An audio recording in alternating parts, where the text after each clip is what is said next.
आज सुनैना बहुत ही आहत हुई। उसके मन को इतनी पीड़ा हुई कि चाह कर भी किसी से कुछ कह नहीं पा रही थी।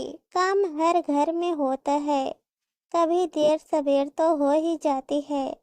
हमेशा इस बात पर ननद रानी सासू माँ को भड़का देती और फिर माँ जी मुझे सुनाती कि घर में एक काम समय पर हो जाना चाहिए।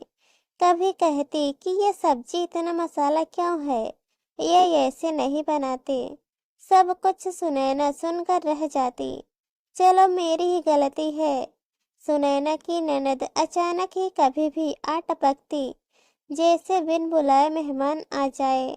ओ इसी तरह की है। ऊपर से माँ बाबूजी को मेरे खिलाफ भड़का जाती और तो और कहती कि इसकी लगाम कस कर रखो। जब उसने यह बात सुनी तो उसके कान को विश्वास नहीं हो रहा था। ये मेरी ननद रानी मेरे पास तो कितने मीठे बोल बोलती हैं। आज समझ आया कि यही माँ बाबूजी के मन में मेरे खिलाफ जहर भरती हैं।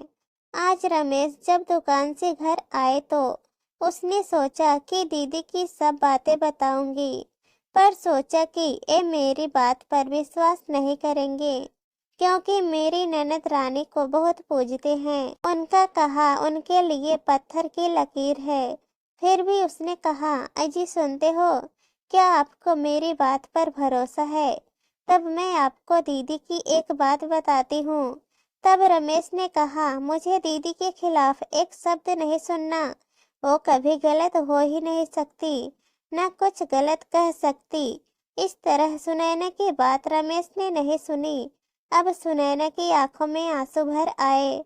उसने सोचा अगली बार दीदी ने माँ बाबूजी को मेरे खिलाफ कुछ कहा तो मैं बर्दाश्त नहीं करूंगी। फिर ननद रानी रात में रुकी। उनके कहने के अनुसार ही घर में खाना बना। दूसरे दिन उसकी सालगिरह थी तो उसने सोचा कथा कर लेंगे, तो उसने रात में ही छोले पानी में डाल दिए और रात में ही थोड़ी बहुत तैयारी करने लगी। अब क्या था, सुनैना को रात में काम करता देख उसने फिर सासू माँ को कहा, क्यों माँ कल कुछ खास है क्या? भाभी इतना क्या काम कर रही हैं? फिर उसकी सासू माँ ने कहा, रुक मैं पूछती हूँ, बहू इतनी खटर पटर क्यों हो रही है? तब सुनैना ने कहा, माँ जी मैं कल के लिए छोले पानी में डाल रही थी, चटनी और मसाला सब्जी के लिए पीस कर रख रही थी। कल हम कथा करा ले, क्योंकि हमारी सालगिरह है। इतने में उसके पति रमेश आ गए तो उन्होंने भी बात सुनी। अब ननद रानी ने उसको ही कटघरे में खड़ा कर दिया और पूछा, भाभी हमसे या माँ बाबूजी से पूछे बगैर ही तुम तो अपनी मनमानी करने लगी।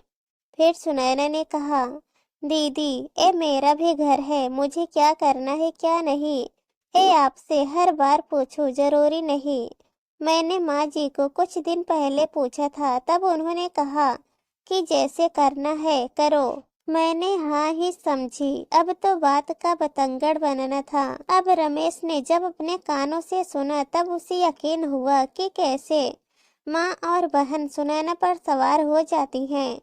फिर रमेश ने कहा, दीदी आज मैंने सब सुन लिया।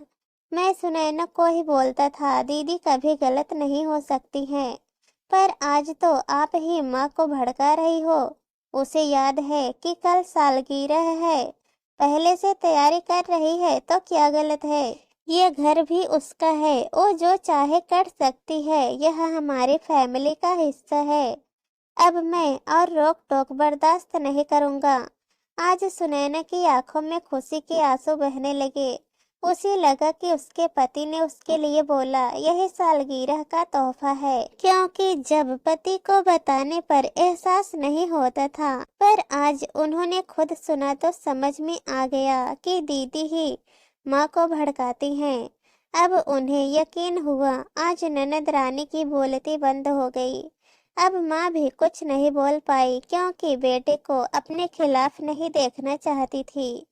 अब ननद ने सोचा भाई भी मेरे कहे में नहीं रहने वाला है, वह भी चुप रह गई। इस तरह उसने मायके में दखल देना बंद किया, क्योंकि जब तक पति अपनी बात न समझे तो हम अपने आप को कमजोर ही महसूस करते हैं। हमें सब कुछ बर्दाश्त भी करना पड़ता है, चाहे गलती हो या ना हो।